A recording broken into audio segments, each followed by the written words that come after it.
L'indépendance de la Banque centrale européenne est une énormité politique, au sens où elle consiste en fait à donner le pouvoir de création monétaire au secteur bancaire privé, sans le dire.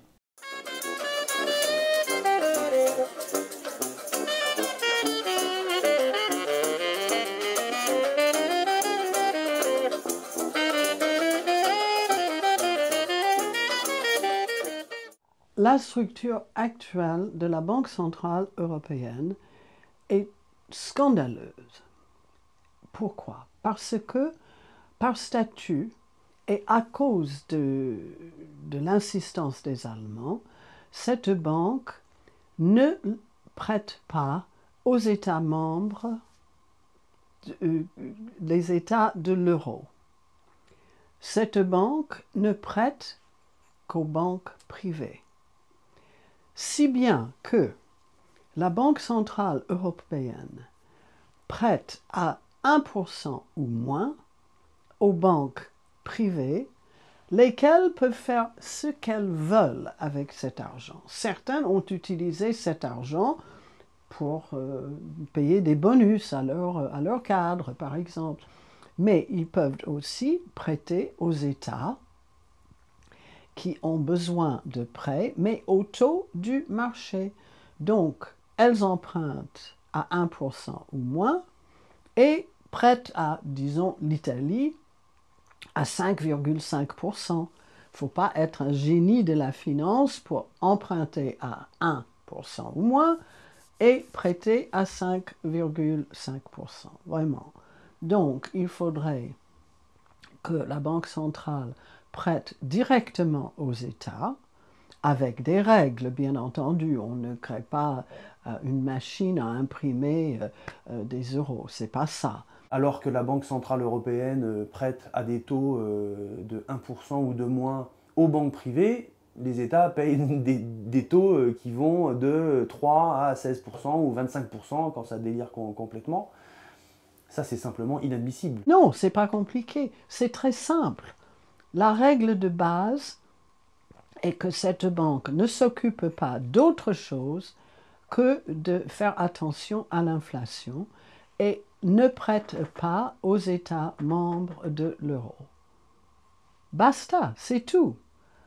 Il faut changer cela pour avoir une banque centrale normale, comme la Réserve fédérale, comme était autrefois la Banque de France, comme l'est toujours la Banque d'Angleterre. Nous devrions avoir une banque centrale normale. Nous avons une banque centrale étrange et anormale maintenant.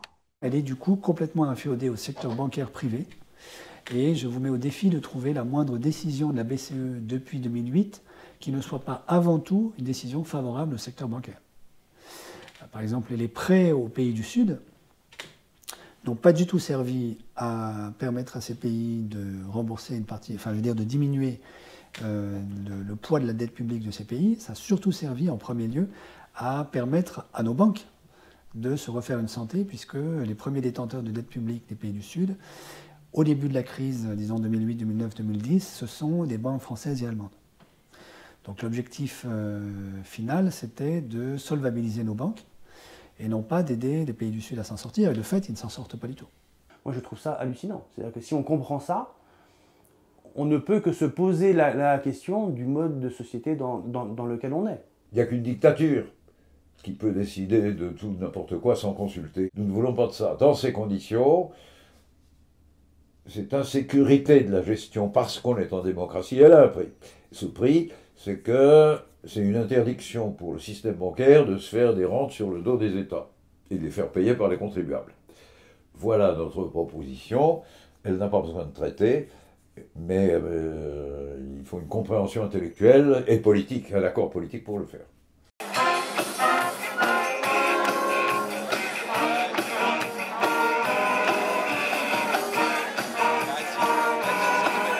Ce qu'il faut en Europe, c'est une taxe uniforme sur les sociétés, parce que l'on a encouragé le moins-disant.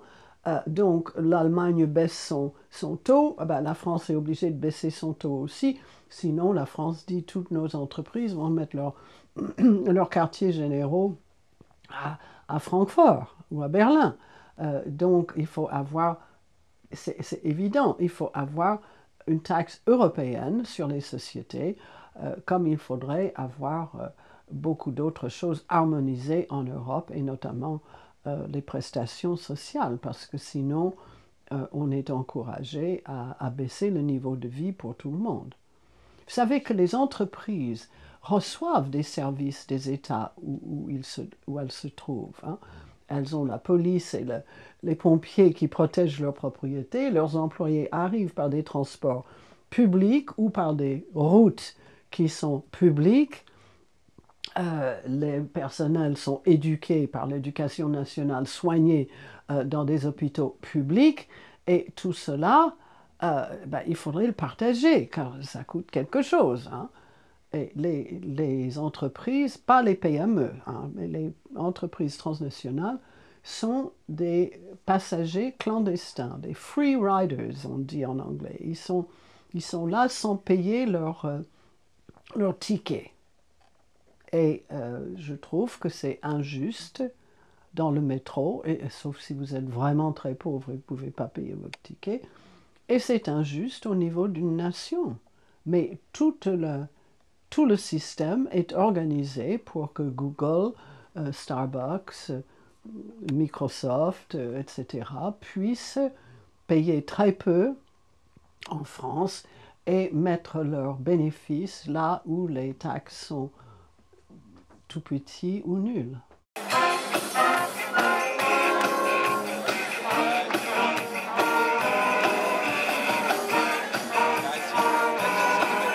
Dans l'ensemble des 15 pays de l'OCDE, où il y a les États-Unis, le Japon, le Canada, l'Allemagne, l'Angleterre, il n'y a pas que des petits. Hein.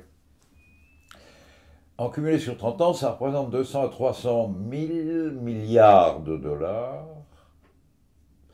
qui ont cessé de financer le pouvoir d'achat salarial plus la sécurité sociale, donc la protection sociale, pour s'évaporer au profit privé. C'est cet argent-là qui n'a plus été affecté à la consommation. Il a été produit par la productivité quand même, une productivité un peu en baisse puisque la croissance diminuait. Il en restait des gains de productivité forts, il produisait ça. Et cet argent est allé s'investir sur les marchés spéculatifs. Parce que dans l'industrie sérieuse, on gagne 1,5 ou 2% par an. C'est pas beaucoup. L'envie de faire fortune pousse les gens à espérer beaucoup plus. Et pour ça, il faut le gagner contre les autres, par la spéculation. Ce sont ces marchés de produits spéculatifs qui sont devenus fous. Aujourd'hui où nous parlons, les dernières statistiques de la Banque des règlements internationaux qui observent et calculent tout ça, sont qu'il y a dans le monde 750 000 milliards de dollars. On appelle ça autrement, on dit 750 trillions de dollars en balade. Ça fait 3 ou 4 fois le produit brut mondial. Ça n'a aucun rapport avec l'économie réelle. Sans rapport avec du blé, des voitures, n'importe quoi, ou même avec des services. Aucun rapport. Du coup, un moment de manque de confiance, ça explose. La crise bancaire des années 2006 à 2008, ça a été à peu près ça. On a limité la casse à la sortie en appelant les contribuables à sauver les banques. D'où l'augmentation de l'endettement, on y était. Mais depuis, on n'a rien fait pour limiter les produits dérivés, rien. Pour contrôler ces marchés, rien non plus. Rien même non plus pour limiter la quantité de monnaie produite par les banques. Dans ces conditions-là, ça peut recommencer n'importe quand. C'est pour ces raisons-là, d'abord que nous demandons la séparation absolue, c'est-à-dire la réutilisation d'une idée de Roosevelt en 1933. Idée de Roosevelt qui avait assuré 60 ans de calme sur les marchés financiers, mais abandonné dans les années 1990. Et depuis, nous sommes en crise tous les 5 ans, à peu près. Nous demandons la reprise de cette idée que les banques qui financent la marche courante de l'économie et gèrent nos dépôts, vous avez un compte en banque, moi aussi, on a besoin de sécurité.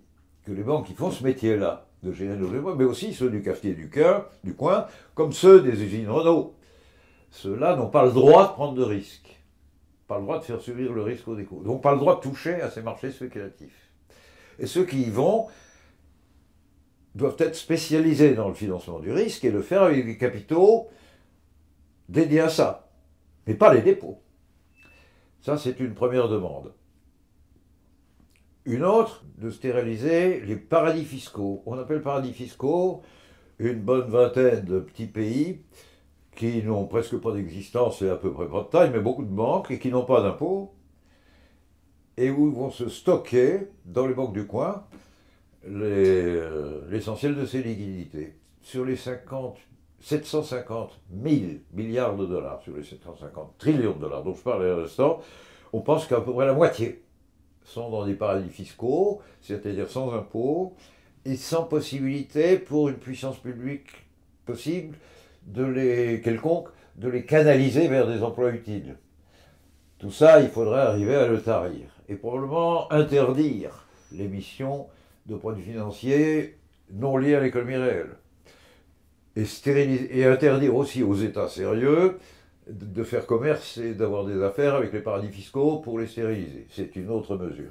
Tout ça est dans l'urgence parce que l'humanité vit toujours sous la menace d'une nouvelle explosion financière. Par conséquent, s'il y a une nouvelle explosion bancaire, elle se traduira en récession profonde et durable, à la différence du coup de 2006-2008, mais à l'analogie avec le coup de 1929, où c'était déjà ce qui s'était passé et qui a produit 4 ans d'un chômage absolument massif, en tout 100 millions, 110 millions de chômeurs nouveaux dans 3 pays seulement, les États-Unis, l'Allemagne et la Grande-Bretagne.